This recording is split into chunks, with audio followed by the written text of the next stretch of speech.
covering news where you live. This is 5 News. Well, thank you for joining us here for the latest news and weather where you live. I'm Joe Ellison. Before we get to news of the day, we need to get a check of the weather with meteorologist Zach Scott. Zach, some weather moving through our area. Yeah, another morning where we're tracking scattered showers, thunderstorms, some flooding rains, LaFleur, Scott County into Haskell County.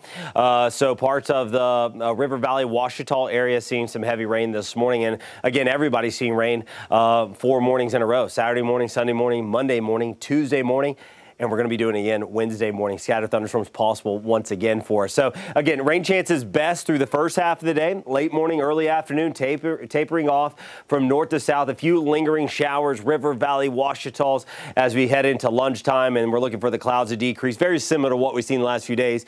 Early morning rain chances, getting out of here, drying out in the afternoon. Comfortable, looking for temperatures in the 80s. And then another storm system. We're in this active pattern. Another storm system being funneled to 5 country. And we'll look for another chance for overnight thunderstorms to fire up, especially north of I-40 as we go overnight early Wednesday morning. And then we continue to see another storm system come in. We could have the chance for more scattered thunderstorms Wednesday afternoon and Wednesday evening. Some of those could be even on the stronger side.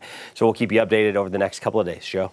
All right, thanks so much, Zach. Well, millions of veterans are eligible for new health care benefits, and the deadline to get backdated benefits is quickly approaching. So the VA is hosting an event today to make sure every veteran gets what they're entitled to. The benefits are through the PACT Act. It became law last year, providing new health care benefits to millions of veterans, like those exposed to toxic burn pits.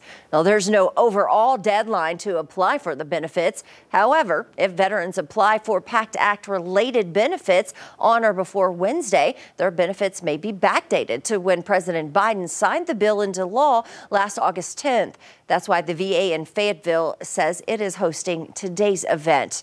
Now, don't forget to vote today if you live in Sebastian County and Alma. This is all for special elections. If you live in Sebastian County, you can vote on the continuation of an existing 1% sales and use tax. If you live in Alma, special election there will be held to determine whether to replace existing sales and use tax levied in 2014, paying for things like street park, recreational, fire, police, and sewer bonds.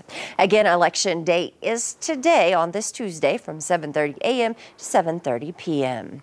Well, it is less than a week before Arkansas kids head back to school, and students at Ballman Elementary in Fort Smith will have to start school at a different location. Well, the reason? A delay in construction. 5 News reporter Rachel Williams spoke with administrators and parents about this temporary relocation. Until the HVAC system is complete at Ballman, those students will have to go to Fairview. Students here in this building, whether they're Fairview or Ballman, are going to have a great start to the school year. I think that's what parents are most concerned about, but every child is going to have a classroom.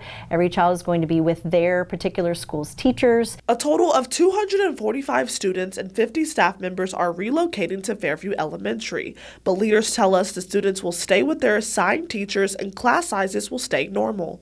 So we're not going to exceed any state guidelines for enrollment. In kindergarten, we can have 20 per classroom. First and second and third, we can have 25, and fourth and fifth, we can have 28. The two schools are only a 5-minute drive apart, but as far as transportation arrangements from Ballman to Fairview has been planned out for parents. For the students who are who walk to school and will be catching a bus, there'll be 2 pickup times at Ballman at 7:10 and 7:40, and that will be dedicated to them to be able to just come straight to our building. So they'll come straight from Ballman to here, so they won't have to go to a lot of additional stops. We met up with parents at a back-to-school event that happened this evening where some had concerns but yet understanding of the situation. The initial reaction is probably anxiety.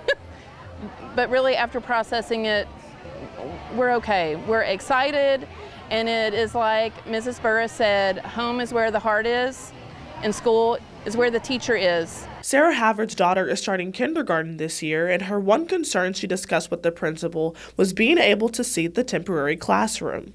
And she did say that she would look into that, so we're waiting that response, but regardless, the outcome is it's going to be okay. The district says it could take up to 2 to 3 months before Ballman students can return to their campus, but Havard hopes it's before that. They get more in depth of what they're learning, so it's not just kindergartner, it's the other grades and the other special activities that they may be missing out on by not having room in the building getting more into the holidays, and they need structure and stability. In Fort Smith, covering news where you live, Rachel Williams, 5 News. And a new push to address the housing crisis in Northwest Arkansas. The Accelerate Foundation is announcing the creation of housing in a push to create more affordable housing. The foundation says it spearheaded the creation of the NWA Regional Fund, which is investing more than $40 million to support 5 new affordable housing developments.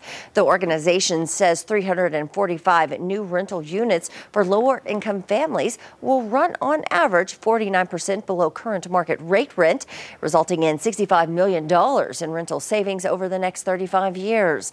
Well, this comes as rent across the nation jumped up again last month. The Midwest and South continue to see higher levels of rent compared to the rest of the country. That's according to research from Rent.com.